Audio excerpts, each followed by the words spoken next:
Ukraine के counter offence की लंबी तैयारी चली थी। अमेरिका में हथियारों की लिस्ट फाइनल की गई, यूक्रेन को रणनीति बनाने में भी मदद ली गई, लेकिन रूस ने अमेरिका का एक बड़ा झटका किस तरह से दिया वो अब आपको बताते हैं। रूस के ताबड़तोड़ प्रहार से यूक्रेन को जबरदस्त नुकसान हुआ। खास बात यह है कि जिन टैंक्स और आर्म्ड व्हीकल के दम पर ज़ेलेंस्की रूस को मात देने का लगातार उम्मीद पाले हुए थे, रशियन आर्मी ने सबसे बड़ा अटैक उन्हीं टैंक्स पर किया। अब अमेरिका F-16 फाइटर जेट की खेप भी यूक्रेन पहुंचने वाली है। पुतिन ने अभी से ऐलान कर दिया है कि यूक्रेन से एक भी F-16 टेक ऑफ तक नहीं कर सकेगा। नेटो को पुतिन की चेतावनी, अब युद्ध होगा तूफानी। रूस ने जैसे लेपर्ड टैंकों को जलाया, रूस ने जैसे ब्रैडली आर्मर्ड व्हीकल्स को तबाह किया, ठीक वैसा ही होगा F-16 के साथ। यूक्रेन के काउंटर ऑफेंस का मुंह तोड़ जवाब देने के बाद पुतिन ने फिर नेटो को ललकारा है। पुतिन ने एक इंटरव्यू में कहा है कि अमेरिकी F-16 का भी वही हाल होगा जैसा जर्मन टैंक का हुआ। Также будут гореть и F-16. Сомнений нет. Но если они будут располагаться на авиабазах за границей Украины, а использоваться в боевых действиях, мы должны будем посмотреть на то, как нам поражать и где нам поражать те средства, которые используются в боевых действиях против нас.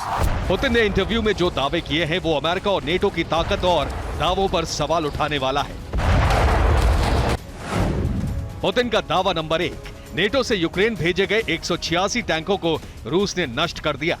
पुतिन का दावा नंबर 2, नेटो से यूक्रेन भेजे गए 418 आर्मर्ड व्हीकल भी तबाह हो गए। पुतिन का दावा नंबर 3, यूक्रेन का नुकसान दिन बीतने के साथ बढ़ता जा रहा है। पुतिन ने नेटो से निपटने की तैयारियों का भी खुलासा किया है। पुतिन के मुताबिक रूस की हथियार फैक्ट्री में तूफानी रफ्तार से प्रोडक्शन चल रहा है। रूस में हथियार बनाने वाली कंपनियों में डबल ट्रिपल शिफ्ट में काम चल रहा है। रूस की आर्मी को ना तो हथियारों की कमी कभी हुई और ना होने दी जाएगी। पुतिन का दावा है कि युद्ध के बाद से रूस में हथियारों का प्रोडक्शन 2.5 गुना से भी ज्यादा हो चुका है और जो बहुत जरूरी हथियार हैं वो 10 गुना कर दिया गया है।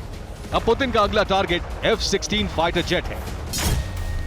रूस की वायुसेना यूक्रेन के तमाम एयरबेस पर हमला करेगी।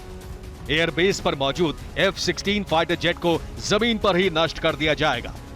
अगर किसी दूसरे देश से F-16 का युद्ध में इस्तेमाल हुआ तो गंभीर अंजाम भुगतना होगा।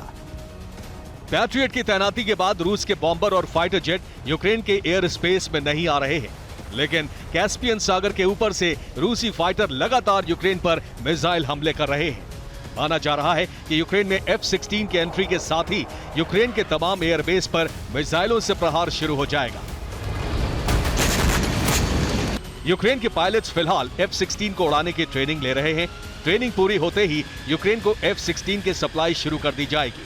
स्वीडन से भी यूक्रेन को फाइटर जेट मिलने का रास्ता साफ हो गया है।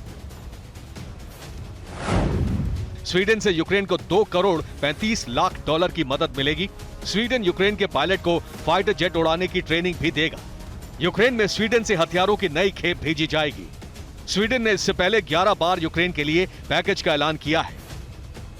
स्वीडन यूक्रेन को JAS 39 ग्रिफिन फाइटर जेट्स देने वाला है, लेकिन उससे पहले यूक्रेन की वायुसेना को इस जेट के रखरखाव और यूक्रेन के पायलट्स को इसे उड़ाने की ट्रेनिंग दी जाएगी। जर्मनी और बेल्जियम से भी यूक्रेन को हथियार मिलने वाले हैं। जर्मनी और बेल्जियम से यूक्रेन को पैट्रियट डिफेंस सिस्टम और आर्मर्ड व्हीकल्स की सप्लाई की जाएगी। हालांकि डिफेंस एक्सपर्ट यूक्रेन को मिल रही इस मदद को नाकाफी मानते हैं। अमेरिकी एक्सपर्ट के मुताबिक F-16 जैसे फाइटर जेट को रूस एक रात में ही खत्म कर सकता है। यूक्रेन को बेहद आधुनिक फाइटर जेट की जरूरत है। पुराने और कमजोर फाइटर जेट से यूक्रेन को कुछ हासिल नहीं होगा। हालांकि अमेरिका से अब लॉन्ग रेंज मिसाइलें मिलना भी कंफर्म हो गया है।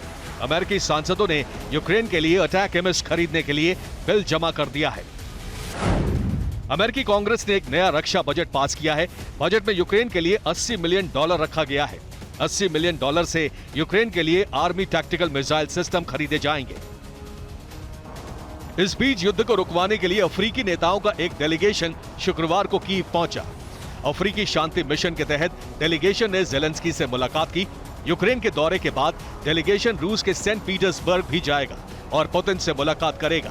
हालांकि जब ये डेलीगेशन कीव में मौजूद था, उस वक्त भी कीव पर रूस ने किंजल मिसाइलों से हमला किया। ज़ेलेंस्की ने साफ कर दिया है कि जब तक रूस की सेना यूक्रेन की सीमा से बाहर नहीं जाती, शांति पर किसी तरह की बातचीत मुमकिन नहीं है। Bureau report, TV9 Bharatvarsh.